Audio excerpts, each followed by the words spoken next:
I was not shaped by encouragement or lifted by reassurance. I was raised under weight, constant, unrelenting pressure that did not care who I was or what I hoped to become. Every day demanded strength before I had learned what strength was. There was no room for comfort, no permission to rest inside excuses. The weight pressed down and waited, and in that waiting, something inside me either had to collapse or adapt. I adapted. Pain was not a moment, it was a climate. It surrounded every decision, every movement, every thought. Over time, pain stopped feeling personal and started feeling instructional. Each strain taught control. Each failure exposed weakness. Each punishment removed excess. I learned quickly that fighting the pain wasted energy. Respecting it turned it into a tool. What resisted the weight broke. What aligned with it grew denser, sharper, more efficient. Power did not arrive loudly. It arrived through restraint. When everything costs effort, you learn to spend it wisely. Rage becomes expensive. Panic becomes useless. Precision becomes survival.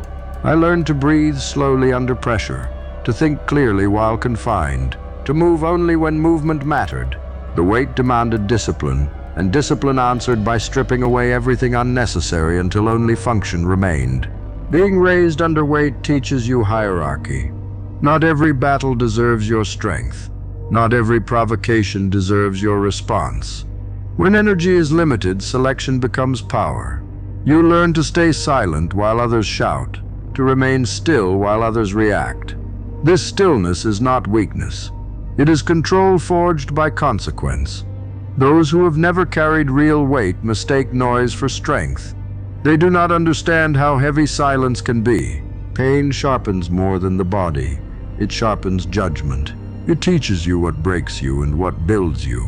It reveals which limits are imagined and which require respect. Over time, fear loses its authority because you have already endured its worst predictions. Pain no longer threatens identity. It refines it. When you know exactly what you can survive, intimidation loses meaning. Punishment, repeated enough times, stops functioning as control. Familiarity dissolves fear. Once pain is understood, it can no longer command behavior.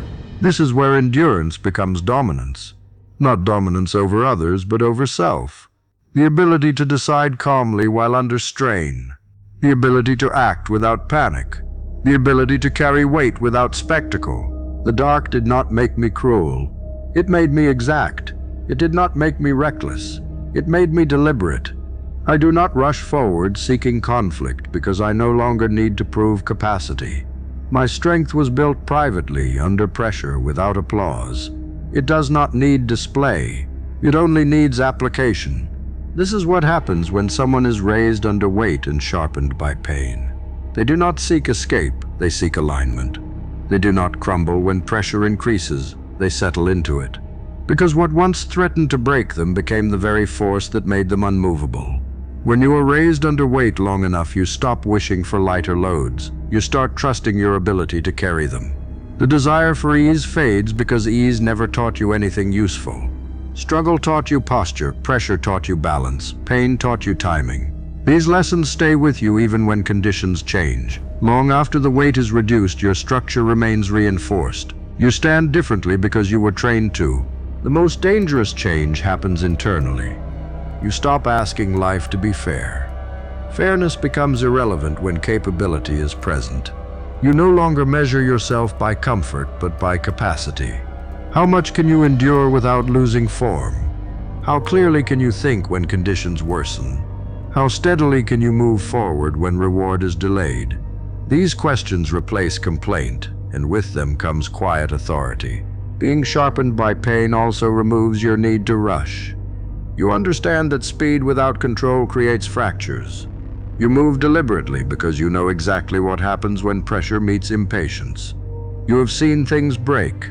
You have felt what happens when force is applied without discipline. So you advance with intent, conserving strength, applying effort where it multiplies rather than dissipates. You also learn that not everyone survives weight the same way. Some avoid it.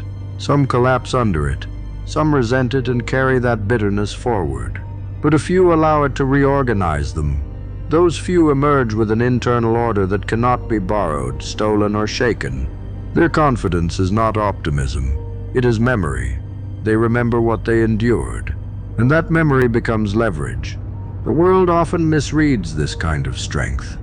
It expects loudness. It expects aggression. It expects spectacle. Instead, it finds composure. It finds someone who does not flinch when tension rises, who does not panic when plans fail, who does not unravel when pressure tightens. This calm unsettles those who rely on chaos to feel powerful. In the end, the weight never disappears completely. Life always applies pressure somewhere. But once you have been raised under it, pressure no longer feels hostile. It feels familiar, almost instructive. You adjust your stance, tighten your discipline, and continue forward. Because pain already did its work, it sharpened you. And what is sharpened does not need to be forced. It cuts cleanly, precisely, and only when necessary. There is a point where the weight stops feeling external and becomes internalized as standard. You no longer measure difficulty by how heavy something feels, but by whether it demands growth. Tasks that once would have felt overwhelming now register as baseline effort. This shift is dangerous to complacency and devastating to limitation because it means pressure no longer negotiates with you. It is expected. You do not brace for it emotionally. You prepare structurally. Your posture, your habits, your mindset are already aligned for strain. This is what it means to be raised under weight. The body remembers. The mind anticipates. The spirit does not protest. Pain sharpens awareness in ways comfort never can. You become intimately familiar with your thresholds, your recovery points, your breaking lines. This knowledge creates control. You know when to push harder and when to hold steady. You know the difference between damage and adaptation. This discernment keeps you from reckless overextension and from cowardly retreat. You are not guessing anymore. You are operating from experience. Pain taught you the map, and now you move with confidence because you know the terrain.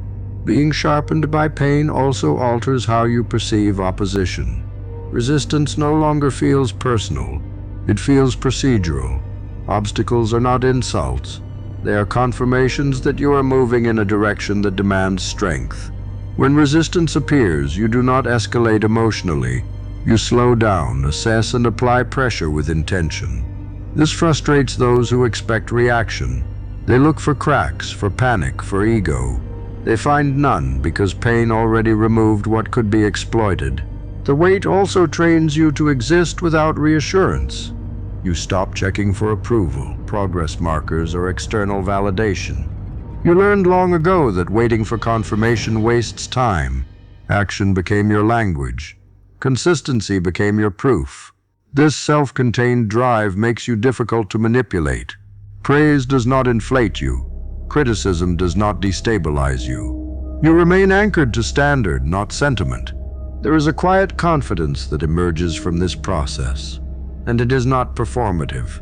It does not announce itself. It does not posture. It simply exists. People sense it before they understand it. They feel the density, the steadiness, the absence of fear-driven motion. This is not intimidation. It is inevitability. The presence of someone who has already been tested beyond comfort and survived without needing to dramatize the experience. And perhaps the most important lesson the weight teaches is this. You do not need the dark to continue hurting you once it has finished teaching you. You carry the lessons forward without carrying the suffering. You retain the discipline without the punishment. You retain the sharpness without the wounds. Pain was a phase, not a prison. It sharpened you so that you could move through the world with precision rather than force. This is the final refinement of being raised under weight and sharpened by pain. You are not hardened into bitterness. You are refined into stability. You do not seek conflict, but you do not avoid it. You do not crave pressure, but you do not fear it. You stand prepared, aligned, and unmovable, because the heaviest forces already did their work and they failed to break you. What follows after that refinement is restraint that feels almost invisible. You stop advertising resilience because resilience no longer feels exceptional. It feels normal. You have carried weight long enough that balance replaced strain. Where others tense up, you settle in. Where others rush to escape discomfort, you adjust your stance and let the pressure pass through without distortion. This is not toughness for display. This is conditioning that has reached maturity. You begin to recognize that most conflict is born from people fighting sensations they never learned to endure. They react to discomfort as if it were danger. They lash out, withdraw, or collapse because pressure feels unfamiliar. To you, it feels instructional. You listen to it, you read it, you use it. This gives you an advantage that cannot be taught quickly or borrowed cheaply. It can only be earned through time under load. Being raised underweight also changes how you relate to ambition. You no longer chase outcomes that require chaos to sustain them. You build toward positions that can be held under strain. Longevity becomes the goal. Stability becomes the metric. You would rather be difficult to remove than quick to rise. This mindset produces results that last because they are supported by structure, not adrenaline. Pain sharpened you enough to recognize false strength immediately. Loud confidence, fragile pride, aggression without control. You have seen what happens when pressure exposes hollow foundations. You have lived the opposite. You know that real strength is quiet, repeatable, and reliable. It does not spike, it does not vanish, it remains. There is also a certain freedom that comes from having already endured what you once feared. Threats lose their leverage when fear has been disarmed by experience. You no longer imagine worst-case scenarios because you have lived through enough to know survival is possible without perfection. This frees the mind to think strategically rather than defensively. You move forward without panic because panic requires uncertainty, and uncertainty has been replaced by memory. And so you continue. Not with anger, not with urgency, but with certainty. The certainty that weight does not define you, it trains you. The certainty that pain does not own you, it shaped you. The certainty that whatever pressure comes next will be met the same way all others were, with discipline, with control, with a structure that does not bend easily. That is the final evolution of being raised underweight and sharpened by pain. You do not chase power. You embody it quietly. You do not announce readiness. You are already standing. And when pressure arrives, as it always does, it does not find something fragile to crush. It finds something conditioned to carry it. There is a calm that settles in once you understand the weight will never leave entirely. Life does not remove pressure as a reward for endurance. It simply changes its form. And because you were raised under it, change does not shock you. You recognize the pattern immediately. New weight, new angle, same principles. Breathe, adjust, carry. The repetition no longer exhausts you because you are no longer fighting the reality of it. Acceptance has replaced resistance, and that alone conserves enormous strength. You also learn that pain did not just sharpen you for survival, it sharpened you for leadership. Not leadership by command, but by example. People watch how you move under strain, how you remain measured when things tighten, how you do not rush to blame or collapse into noise. Without saying a word, you communicate stability, and stability attracts trust. In unstable environments, the one who remains steady becomes the reference point. The weight trained you to separate urgency from importance. Many things will demand immediate reaction. Very few deserve it. Pain taught you that hasty movement under pressure creates more damage than delay ever could. So you slow time internally. You create space between stimulus and response. In that space lives power. The power to choose. The power to apply force precisely rather than wastefully. Being sharpened by pain also stripped away fantasy. You no longer believe in effortless transformation or sudden salvation. You believe in work, in repetition, in conditioning. You know that strength is not discovered in a single moment, but assembled over many difficult ones. This realism grounds you, it keeps you from chasing illusions and anchors you in actions that compound over time. And perhaps the most defining shift is this. You stop seeing yourself as someone who survives hardship and start seeing yourself as someone who functions within it. Survival is reactive. Function is controlled. You do not wait for difficulty to pass before acting. You act while carrying it. This is the difference between resilience and mastery. So when pressure arrives now, it does not ask who you are. It already knows. It has tested you before. It has tried to bend you, rush you, and overwhelm you. And each time you responded the same way, with discipline, with patience, with form intact. That is what it means to be raised under weight and sharpened by pain. Not to be hardened into something brittle, but refined into something stable, something that holds shape under force, something that does not need perfect conditions to perform, something that does not break when the load increases because it was built expecting it. At this stage, even victory feels different. Success does not intoxicate you because you know how quickly conditions can change. You respect momentum, but you do not worship it.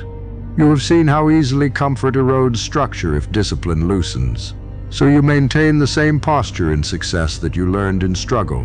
Calm, measured, alert. You do not celebrate by abandoning standards. You reinforce them. That is how strength lasts. The weight also taught you humility without submission.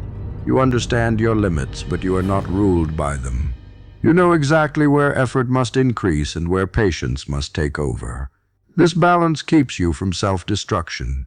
You do not grind blindly. You do not quit emotionally. You regulate. You endure. You progress. Pain sharpened your ability to listen to signals without being controlled by them. There is also a clarity that comes from knowing you were never protected. You stop expecting life to soften. You stop resenting difficulty. You stop bargaining with reality. This acceptance is not surrender, it is alignment. Once aligned, friction decreases. You move forward with fewer internal conflicts because you are no longer fighting what is inevitable. You are working with it. Others may never understand this posture. They may interpret your restraint as coldness, your silence as detachment, your steadiness as indifference. But you know the truth. Your composure is earned, your calm is practiced, your patience is trained under conditions that did not allow collapse. You do not explain this. You do not need to.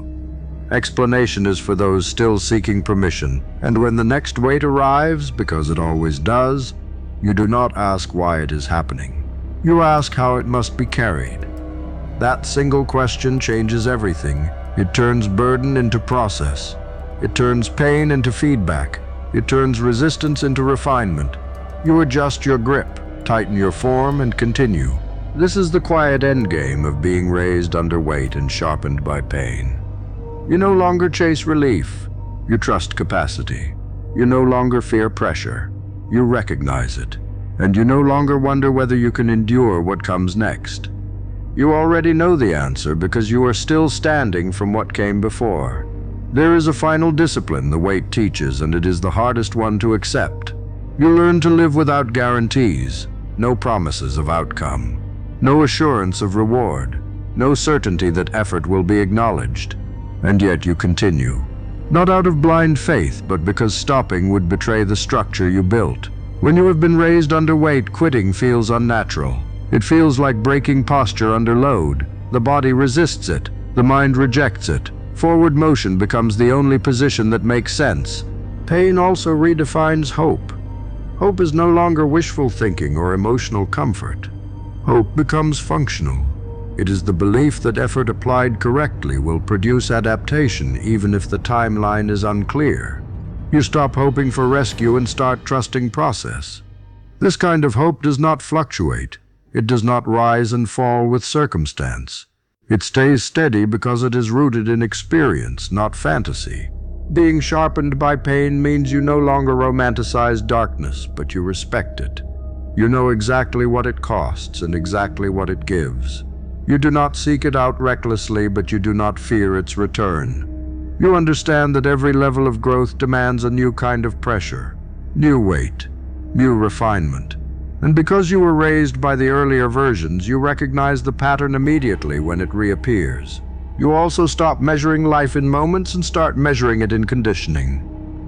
One hard season no longer defines you. One failure no longer threatens identity. One success no longer inflates ego. You see everything as part of a longer process of shaping. This long view makes you difficult to destabilize. Short-term chaos cannot outweigh long-term structure. At this point, strength is no longer something you think about. It is something others notice in how you carry yourself, in how you pause before responding, in how you do not rush to explain or defend, in how pressure seems to slow you down rather than speed you up. This presence is not accidental. It is the residue of years spent carrying weight without collapse, and so you continue forward. Not seeking to prove anything, not trying to escape anything, but committed to maintaining form under whatever load arrives next. The weight may change, the pain may evolve, but the structure remains. Because you were not spared the pressure, you were trained by it. And what is trained does not panic when tested. It performs. Eventually you realize that being raised underweight did more than prepare you for hardship. It gave you a code, a way of operating that does not rely on mood, circumstance, or permission. When things are easy, you move with discipline. When things are heavy, you move with discipline. The conditions no longer dictate behavior. The standard does. This is when effort stops feeling heroic and starts feeling inevitable. Pain also taught you how to be alone without being lost. Long stretches without reassurance trained you to trust your own judgment. You learned to hear your own thoughts clearly, to correct yourself without cruelty, and to continue without applause. This solitude forged independence that cannot be shaken by abandonment or rejection. When you know how to stand alone, alliances become choices instead of necessities. You begin to notice that pressure no longer demands all of your attention. You can carry it while thinking about other things, planning, observing, anticipating. This is advanced conditioning. The mind expands beyond survival and into strategy. You are no longer consumed by the weight. You are managing it, and management is the difference between enduring pressure and mastering it. The world will still test you, but differently now. Not with brute force alone, but with temptation, ease, comfort. The quiet invitation to lower standards because you have earned relief. This is the test that breaks many who survived struggle. But those truly sharpened by pain recognize the trap. They understand that discipline is not something you turn off. It is something you protect. The weight trained you. Comfort tries to undo that training. So you remain precise. Not rigid, but intentional. You adapt without softening. You rest without dissolving structure. You evolve without forgetting what built you. This balance is rare. It is the mark of someone who was not merely hardened, but refined. And when others ask how you stay so steady, how you remain composed when things tighten, you do not offer speeches or explanations. You do not need to. The answer is already visible in how you move. You were raised underweight. You were sharpened by pain. And that kind of shaping does not fade with time. It becomes the foundation everything else stands on. Like, comment, and subscribe.